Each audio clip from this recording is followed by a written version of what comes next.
Welcome back to my channel. This is Honest Reviews with Jo. In today's video, I'd like to talk about the most underrated books of all time.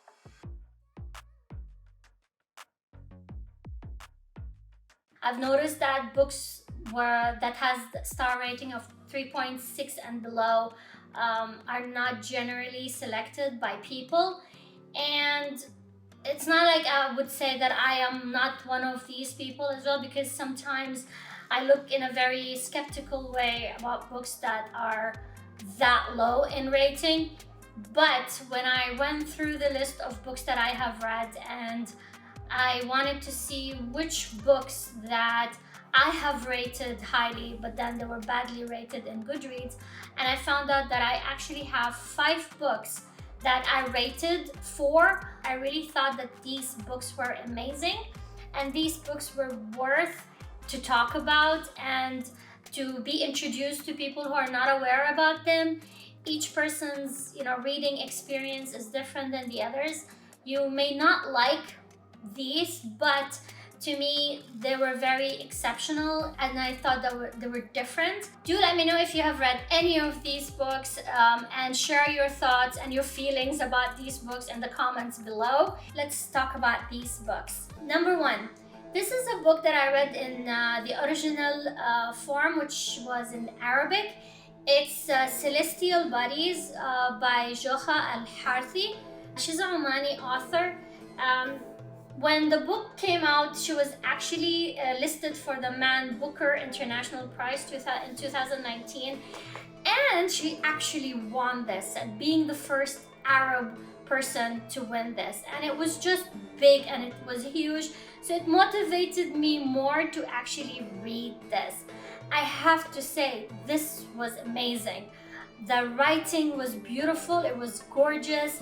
The story is actually taking place in Oman, but it's very relatable if you are from the Arabian Peninsula. The story takes you through the lives of women during the post-colonial Oman. It's the development of their lives, their personalities. There's a lot of character development. There's a lot of characters actually here, and I think the English version of this book has a family tree. The Arabic one was not. It was a little bit challenging at the beginning, but then look at how short the story is. It moves back and forth between the past and the present. It's a lot of patriarchy and a lot of men controlling everything, a lot of superstition, a lot of ghost stories, and the ending was a bit of a mind-blowing and very tricky to understand. But I thought it was amazing. I loved it. I gave it 4 stars, and unfortunately the Goodreads rating for this book was 3.42. I urge you to explore this book if you would like to experience a different kind of literature from the Middle East. It might be a little bit challenging to understand the references, so don't let that stop you though, and just do experience it. Number 2 is a book that I read quite a long time ago. It's called Philida by the South African author André Brink. It's a beautiful cover. I read this a really long time ago, but then I still remember this book. It still haunts me. Obviously, it's about slavery. It's about the story of a woman who was promised freedom, but unfortunately she didn't get that. So she fought with her sweat and blood to get it. It's super powerful. Some of the parts were a little bit difficult to read. The author based it from his family history. So knowing that it was real, that it actually happened, even makes it a little bit more difficult to comprehend. But then it's super underrated. Goodreads rating for this is 3.57. I gave it a 4, and I don't think I know anyone who has read this book. I highly recommend this. This is historical fiction. This is amazing. This is a very, very powerful book.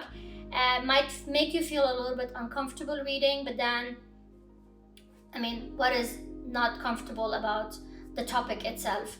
So do check it out. Next is a book called Player One by Coupland. Such a beautiful, small, little, tiny book, but oh my god, it's amazing. The author is Canadian, and this is a sci-fi apocalyptic book. It's a story about 5 people who were trapped in an airport terminal while the world was just going crazy. The connection that they have, the experiences that they go through. I don't want to say it's a spiritual book, but it just makes you wonder about a lot of things. It makes you ask a lot of questions. Every line and every word were just, it will blow your mind. I don't think I have seen anyone who has read this book. Do explore this because it's about life. It's about things that you take for granted. Next is one of the most cutest books that I have read. It's The Little Paris Bookshop by Nina George. Oh my god, this book is so cute. What can you not like about a book that has, bookshop in the title? It's so cute. It's contemporary romance. Not a person who reads a lot of romance, to be honest, but this is so cute. It's about Monsieur Perdo, who has a floating bookshop, and all of a sudden he decides that he wants to go and reconnect with a lost love. He takes 2 sad souls, a blocked author and an Italian chef. How weird is that? Both of them are just hilarious. There's so many fuzzy feelings about this book. It's so cute, and it's really disappointing to know that the Goodreads star rating for this one is only 3.51.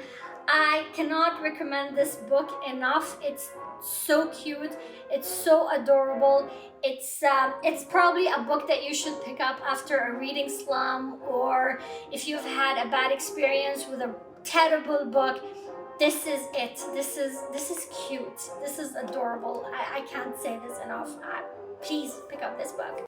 Last but not least, moving from a very cute book to a really difficult book. I did not arrange them very well. It's The Vegetarian by Han Kang. Oh my god, this book. This is contemporary horror. And don't let the title mislead you, because you would think it's about how to become a vegetarian, but honestly it's about a woman's journey when she decided to become a vegetarian, and how she was treated by her family, by those people around her, by the people that she expected them to support her. The book is narrated from 3 different point of views, which is her husband, her brother-in-law, and her sister. And I have to warn that this book has some trigger warnings. It is very difficult. It's very short. It's a very small book. Goodreads rating for this is 3.6. But because I loved it so much, I actually added another book for her. I think it's called Human Act. I haven't read it yet, but this book was super, super powerful. It haunted me for some time. When I finished reading this book, I was like, what the hell did I just read? And I could not stop talking about it. I just went all out and I recommended it to everybody I know. If this is your kind of books, if this is your genre, do pick it up, but brace yourself. There is a lot of difficult things to read about this, but the writing is beautiful, the description, there's a little bit of art and a little bit of emotions and a little bit of pain. Oh my god. So yeah, this is a book that I want everybody to read, but I don't want everybody to read, if that makes sense. So yeah, these are my most underrated books that I have in my entire bookshelf. If you want to explore something different, these are the books. I still think that the overall rating in Goodreads is not a fair play, especially that they don't give us the option to rate books based on decimals. So maybe that has an impact. However, I know that the more books I'm gonna read, the more I'm gonna find more books that are underrated. So yeah, thank you very much for watching my video. I really hope that you enjoyed it. Do let me know if you've read any of these books and if you think that they were also equally underrated. Until the next time, bye!